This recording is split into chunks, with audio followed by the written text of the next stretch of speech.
ഭാരതത്തിലെ തന്നെ കേന്ദ്രസ്ഥാനമായ ഈ ഭാഗവും പഞ്ചവടിയിലെ താമസവും 14,000 രാക്ഷസരുടെ നിഗ്രഹവും കാമവിവശനായ രാവണനും സീതയുടെ നിർബന്ധവും മാരീചന്റെ വധവും മായാസീതയുടെ പിറവിയും ജഡായുവിന്റെ യാതനകളും സ്വാമി ചിദാനന്ദപുരി വിശദമായി പ്രതിപാദിക്കുന്നു.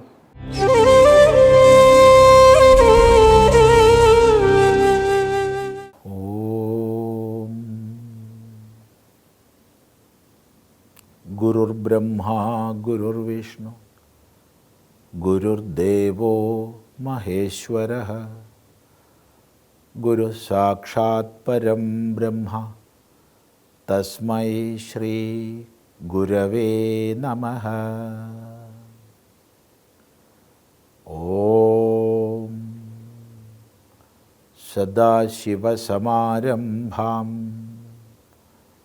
ശങ്കരാചാര്യമധ്യമാം അസ്മദാചാര്യപര്യന്താം വന്ദേ ഗുരുപരമ്പരാം.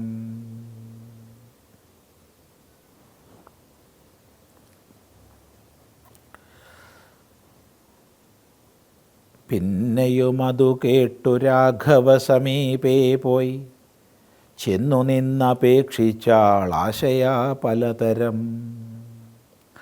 കാമവും ആശാഭംഗം കൊണ്ടു കോപവും അതിപ്രേമവും ആലസ്യവും പൂണ്ടു രാക്ഷസിയപ്പോൾ മായാരൂപവും വേർപെട്ടഞ്ജനശൈലം പോലെ കായാകാരവും ഘോരദംഷ്ട്രയും കൈക്കൊണ്ടേറ്റം.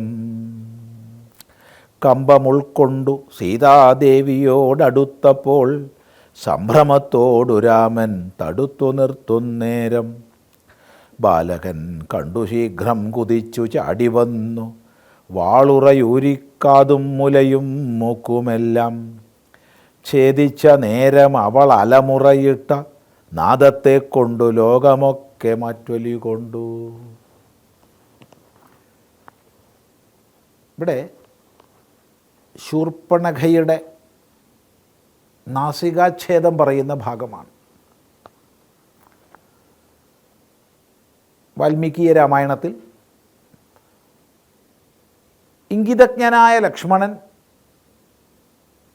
ശൂർപ്പണഖയുടെ മൂക്ക് മുറിച്ചു എന്നാണ് പറഞ്ഞിട്ടുള്ളത്. അത്രയേ ഉള്ളൂ. എന്നാൽ അധ്യാത്മരാമായണം ആവുമ്പോഴത്തേക്ക് മൂക്കും ചെവികളും മുറിച്ചു എന്നായി. കിളിപ്പാട്ടാവുമ്പോഴത്തേക്ക് മൂക്കും മുലയും കാതും മുറിച്ചു എന്നായി. വാസ്തവത്തിൽ ഇത് വല്ലാത്തൊരു വ്യതിയാനം തന്നെയാണ് സംഭവിച്ചിട്ടുള്ളത്. നമുക്ക് വാൽമീകീയ രാമായണമാണ് പ്രാമാണികം എന്ന നിലയ്ക്ക് അവിടെ മൂക്ക് മുറിച്ചു എന്നുള്ളതാണ്. നാസികാച്ഛേദം ചെയ്തു. നാസികാച്ഛേദം ചെയ്ത സ്ഥലമാണ് നാസിക്. ഇവിടെ പലപ്പോഴും ഇതിഹാസങ്ങളെ, പുരാണങ്ങളെ വേദവ്യാഖ്യാനാർത്ഥമുള്ളവയാണ് അവയെന്നും ഇതിഹാസ പുരാണാഭ്യാം വേദം സമുപബ്രഹ്മയേത് എന്നാണല്ലോ. ഇതിഹാസ പുരാണങ്ങളെ കൊണ്ട് വേദത്തെ നല്ലതുപോലെ വിശദീകരിക്കണമെന്നാണ്. അപ്പോൾ വേദവ്യാഖ്യാനാർത്ഥമാണ് ഇതിഹാസ പുരാണങ്ങൾ. അതിനനുസരിച്ച് വേണം ഇതിഹാസ പുരാണങ്ങളെ പഠിക്കാൻ. അതിനൊന്നും ഒരുമ്പെടാതെ വിശേഷിച്ചും സനാതനധർമ്മത്തിലെ സകല ആശയങ്ങളെയും ശാസ്ത്രങ്ങളെയും അറിഞ്ഞിട്ടായാലും അറിയാതെയായാലും നിന്ദിക്കാൻ മാത്രം പരിശ്രമിക്കുന്ന വലിയൊരു ജനവിഭാഗമുള്ള സമൂഹത്തിലാണ് നമ്മൾ ജീവിക്കുന്നത്. ഇവിടെ പലപ്പോഴും പറഞ്ഞു കേട്ടിട്ടുണ്ട്, ശൂർപ്പണഖയെ വികലാംഗയാക്കി എന്നുള്ളത് കൊടിയ അപരാധമാണോ? ഇവിടെ നമ്മൾ മനസ്സിലാക്കേണ്ടത് ഇനി മറ്റൊന്നു കൂടിയുണ്ട്. തൻ്റെ അഭിലാഷം അറിയിച്ച ഒരു യുവതിയെ ജ്യേഷ്ഠനും അനുജനോട്ട് തട്ടിക്കളിച്ചു എന്നാണ്, അങ്ങോട്ടും ഇങ്ങോട്ടും. അത് തെറ്റാണെന്നാണ്. ധർമ്മവിഗ്രഹമായ രാമൻ ഒരിക്കലും തെറ്റ് ചെയ്യില്ല, ചെയ്തിട്ടില്ല, ചെയ്യില്ല. അപ്പം നമ്മൾ മനസ്സിലാക്കുന്നിടത്താണ് തകരാറ്. നമുക്ക് ഈ സന്ദർഭം ഒന്ന് നോക്കാം. പഞ്ചവടിയിൽ ഗോദാവരിയുടെ തീരത്ത് ശ്രീരാമനും സീതയും ലക്ഷ്മണനും അങ്ങനെ കഴിയുകയാണ്.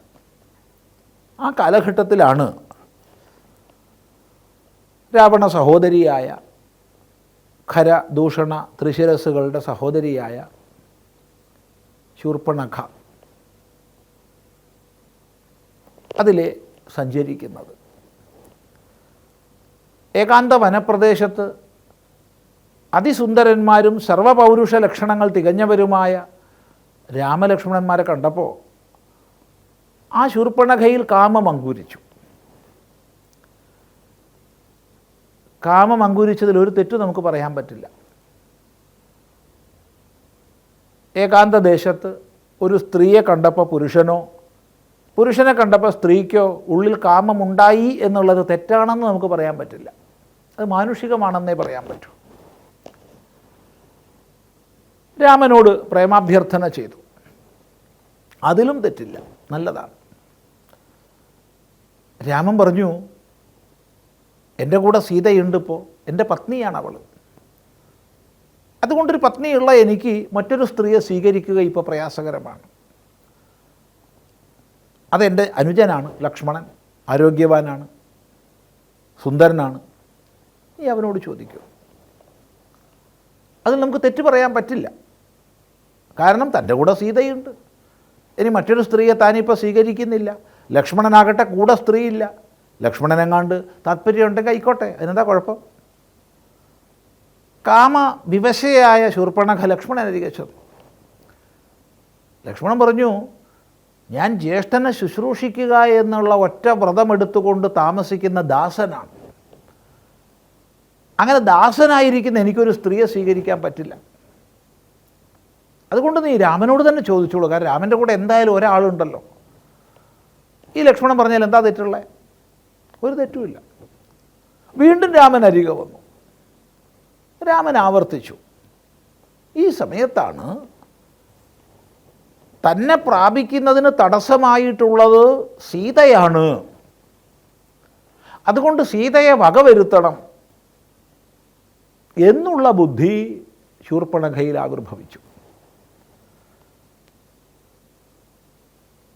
ശൂർപ്പണഖ സീതയെ ഹിംസിക്കാൻ വേണ്ടി ചാടിയെടുക്കുകയാണ്.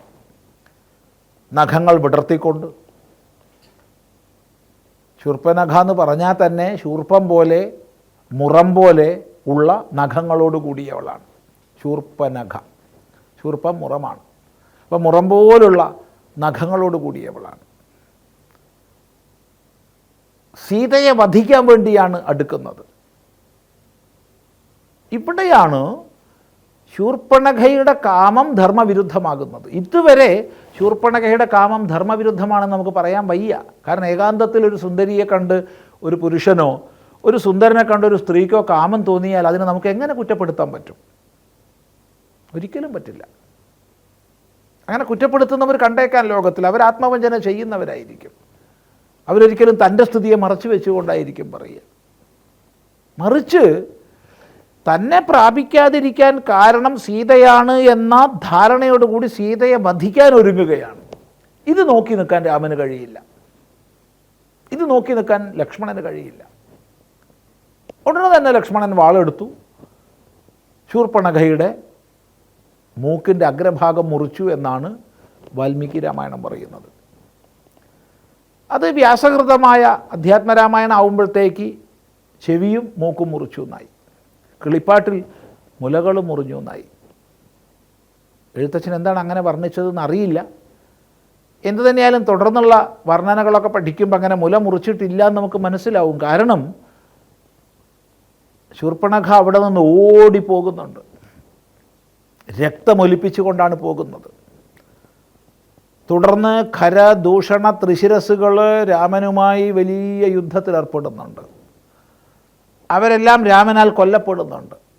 ആ സംഭവവും കഴിഞ്ഞിട്ട് ശൂർപ്പണഖ ഓടി ലങ്കയിലേക്ക് എത്തുന്നുണ്ട്. രാവണനോട് വിവരങ്ങളെല്ലാം പറയുന്നുണ്ട്. മുല മുറിക്കപ്പെട്ട ഒരാൾക്ക് ഒരിക്കലും അത് സാധിക്കില്ല. നിശ്ചയമായും രക്തം വാർന്നൊഴുകി മരിക്കുക തന്നെ വേണം. അതുകൊണ്ട് വാൽമീകി രാമായണം അനുസരിക്കുന്നതാണ് അവിടെ ഏറ്റവും ഉത്തമം. അപ്പോൾ ഇവിടെ ഒന്നാമതായി പറയാനുള്ളത്, ഈ ഭാഗത്ത് ധർമ്മവിരുദ്ധമായി ശൂർപ്പണഖയുടെ കാമം നീങ്ങുകയും സീതയെ വധിക്കാൻ ഒരുങ്ങുകയും ചെയ്ത സന്ദർഭത്തിൽ മാത്രമേ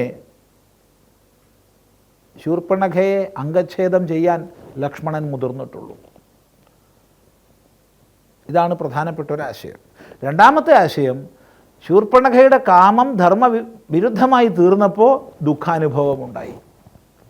ഈ രണ്ട് ഭാഗവും നല്ലപോലെ മനനം ചെയ്യുക എന്ന് മാത്രം പറയട്ടെ.